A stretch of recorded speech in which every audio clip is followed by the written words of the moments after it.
Hi everyone! Kwentuhan ko kayo ulit. Dahil suspended ang klase ng mga bata noong Lunes, merong mga sit work ang mga bata at syempre focus muna ako kay Iya at meron siyang 4 na subjects na kailangan niyang sagutan. Kapag nakikita ko yung mga subjects nila ngayon, like MAPE, ang tawag pala sa atin noon ay PE lang. Kung kabatch ko kayo yon, PE lang ang tawag at kapag ESP, religion naman ang subject na tawag sa amin noon. So yun, after ko siyang turuan, ito naman prepare ako ng dinner namin at ito yung finiture ko kahapon, nag-tortang sardinas ako o yung sardinas patties, yan. So after kong magluto, yan, nag-dinner na kami kagad.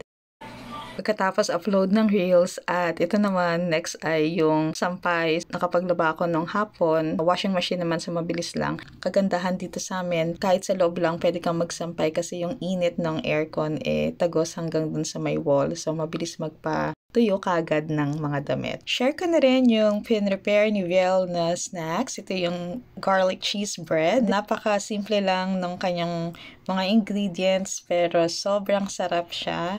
Kaya abangan nyo ito. I-feature namin ito sa next vlog ko. At dahil konti lang ang gawa sa trabaho at holiday sa US, ayan, Honda tayo o on the spot, naka-out tayo ng 5 in the morning. So thank you Lord. Oras na ng pahinga. Ito yung lagi kong sinasabi na wish come true ang makatulog ulit at mailapat muli ang likod sa bed. So ayan, pagkagising naman, dahil nakaalis na ang mga bata papuntang school, linis lang saglit at pagkatapos lunchtime na. So ito yung aking tanghalian, ang niluto ni hubby na adobong atay balon-baluna at hilaw na saba. So masarap kayang combination yun. Kaya muli maraming salamat sa panonood. Lagi magpasalamat kay Lord para mas marami pang biyaya ang darating sa atin.